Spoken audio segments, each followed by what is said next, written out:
안녕하세요. 건강 스토리텔러 정화입니다. 우리 환우님들에게 운동은 정말 필수적인 요소라고 해도 과언이 아니죠. 자신의 건강을 지키기 위해 오늘도 동네 뒷산을 오르시는 분들도 계실 것 같고요. 저희 어머님도 항상 그 집 뒤에 있는 봉화산 둘레길을 맨발로 걷곤 하셨는데요. 그런데 오늘의 주제는 과도한 운동은 암세포를 키운다는 조금은 아이러니한 내용에 대해 이야기를 나눠볼까 합니다. 먼저 말씀드릴 건 그럼에도 암 환자에게 운동 자체는 정말 중요한 요소 중 하나라는 건데요.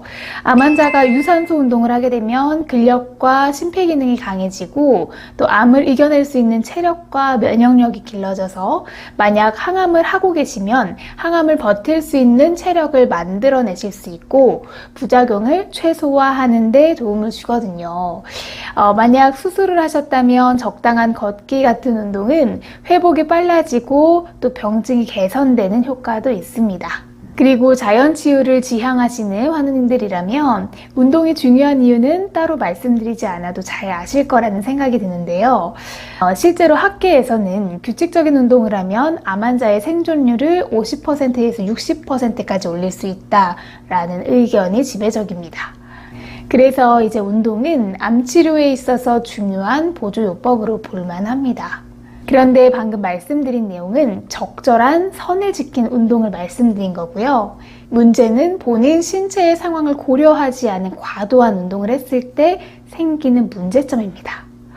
적당한 걷기나 둘레길을 걷는 정도가 아니라 과하게 산 정상을 등반하시거나 자신의 한계 체력에 비해서 너무 긴 장거리 걷기를 하신다거나 빠르게 자전거를 타고 나면 근육이 당기거나 아프기도 한데요. 그 이유는 혈중 산소 농도가 낮아지고 피로 물질인 젖산이 분비되기 때문입니다. 그럼 젖산이 무엇일까요? 젖산이 나쁘기 때문에 암을 키우게 되는 걸까요? 젖산은 과하게 운동을 할 때 몸의 근육에서 생성되는 물질입니다. 이 젖산은 운동을 하면 나오는 노폐물은 아니고요. 연료라고 보시는 게 더 정확할 것 같아요. 그러니까 그 물질 자체가 나쁜 건 아니라는 거죠. 젖산의 역할은 저산소 상태에서도 세포가 정상적으로 생존해서 건강한 사람의 성장을 유지할 수 있도록 하고요. 저산소 상태에 빠진 조직에 새로운 혈관 공급을 유도함으로써 인체 세포가 저산소 상태를 극복하도록 하는 역할을 하기도 합니다.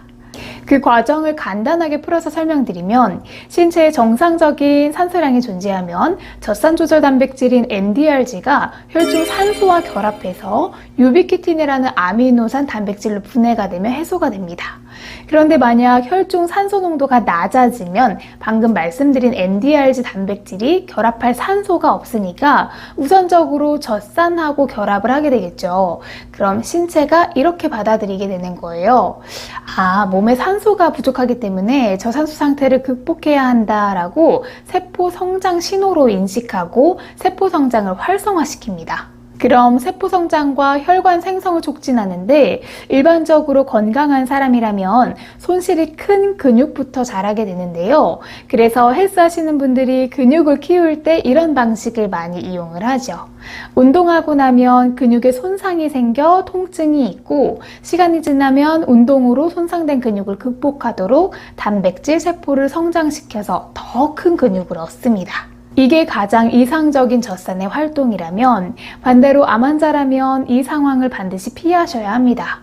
암세포는 돌연변이 세포로 일반 세포보다 매우 쉽게 복제를 하고 전이를 합니다. 그래서 NDRG3가 이 젖산하고 결합을 하게 되면 세포 성장 신호를 보낸다고 말씀을 드렸잖아요. 그때 가장 먼저 활동을 하는 게 암세포가 돼서 이 세포 분열을 하고 또 일반적으로 전이될 때 주변 혈관을 끌어들이거나 자체 혈관을 생성하는데 그때 암의 신생 혈관을 활성화시킵니다. 결국 근육을 만들어야 할 세포 활성화를 암세포가 빼앗아 버린다는 얘긴데요. 실제로 한국생명공학연구원 연구 결과에서도 간암세포에 NDRG3를 주입했을 때 종양 형성이 크게 증가함을 확인했다는 연구 결과도 있습니다. 조금은 다소 복잡한 내용이었지만 최대한 간단하고 쉽게 설명드리려고 노력했는데 혹시 잘 이해가 되셨나요? 자, 결론은 젖산이 과하게 나오는 운동은 피하셔야 한다는 겁니다. 그렇다면 어떤 운동을 얼마나 적절하게 해야 저산소 상태까지 빠지지 않고 적절하게 이 신체를 유지하면서 건강을 지킬 수 있을까요? 전문가들이 추천하는 가장 이상적인 운동 방법은 예전에도 설명드렸던 바로 중강도 운동입니다.